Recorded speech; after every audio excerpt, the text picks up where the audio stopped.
Sabia que 34 anos antes do lançamento do primeiro veículo elétrico da Tesla, um brasileiro visionário já fabricava veículos elétricos no Brasil? Se você não sabia, senta que vou te contar. Se gostar do vídeo, deixe o seu like, se inscreva no canal, ative o sininho para receber as notificações de novos conteúdos e bora pro vídeo. Dinâmico e de grandes ideias, João Augusto Conrado do Amaral Gurgel formou-se na Escola Politécnica de São Paulo em 1949. Ao apresentar o projeto de um automóvel popular como trabalho de conclusão de curso, ouviu do seu orientador de graduação a seguinte frase: "Isto é coisa para multinacionais. No Brasil não se fabrica carros, se compra." Gurgel não deu ouvido a essas palavras, confiou no seu sonho e, após se formar, foi para os Estados Unidos fazer pós-graduação e trabalhar na fábrica da General Motors como projetista. Em 1969 fundou a Gurgel Motores, dando início à fabricação de automóveis totalmente brasileiros.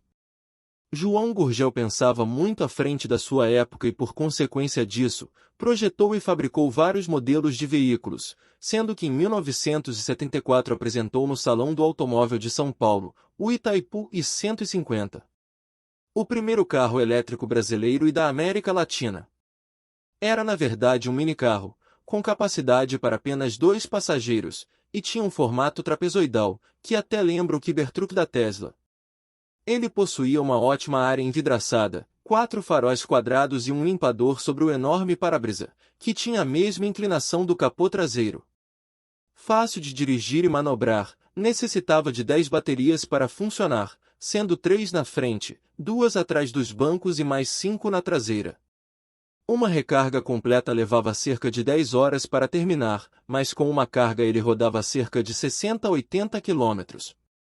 Atingia a velocidade máxima de 50 km por hora.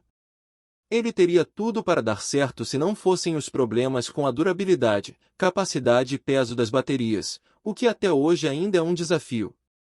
Em 1980, depois de 5 anos de estudo, outro veículo de tração elétrica, o Itaipu I-400, ia para os primeiros testes.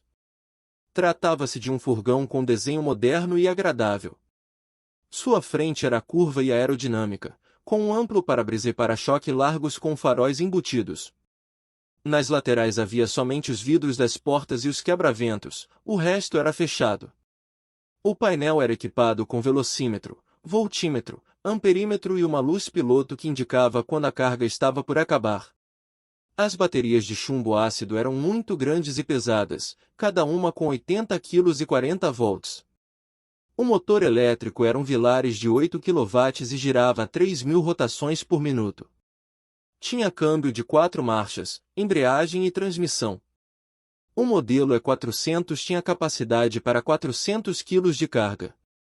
A carroceria era feita de fibra de vidro e seu motor elétrico tinha apenas 13,6 cavalos de potência, mas quando combinado com seu câmbio de 4 marchas, fabricado pela Volkswagen, o E400 atingia a casa dos 80 km por hora em grande silêncio, que é uma das grandes vantagens de um carro elétrico, além de não poluir com gases. O consumo, se comparado a um carro a gasolina, seria de 90 km por litro, mas a autonomia era pequena, de apenas 80 km. O recarregamento levava em média 7 horas utilizando uma tomada de 220 volts. Devido a este fator, era um veículo estritamente urbano. O veículo chamou a atenção do então presidente da República do Brasil, João Figueiredo, que encomendou o I-400 para compor a frota de companhias estatais de energia elétrica e de telefonia. A Gurgel entrou nos anos 1990 com bons resultados de vendas e financeiros. O BR-800 se beneficiava do IPI reduzido e custava menos que os carros 0 km de fabricantes tradicionais. Os problemas da Gurgel começaram quando o governo brasileiro estendeu o benefício do IPI menor para carros com 1.000 cilindradas, abrindo o mercado para os automóveis importados. Isso impactou de maneira pesada a empresa. De uma hora para outra os seus automóveis deixaram de ser competitivos.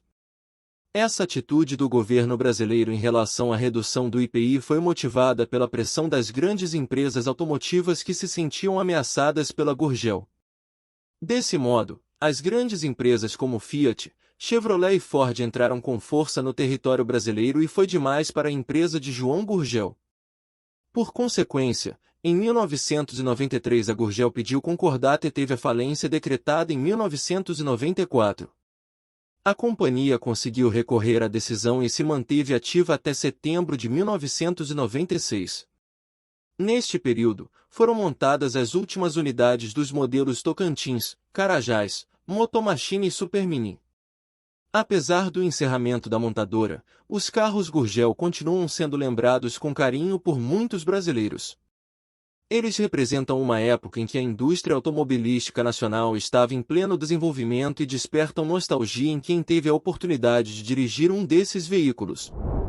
Obrigado por assistir e até o próximo vídeo.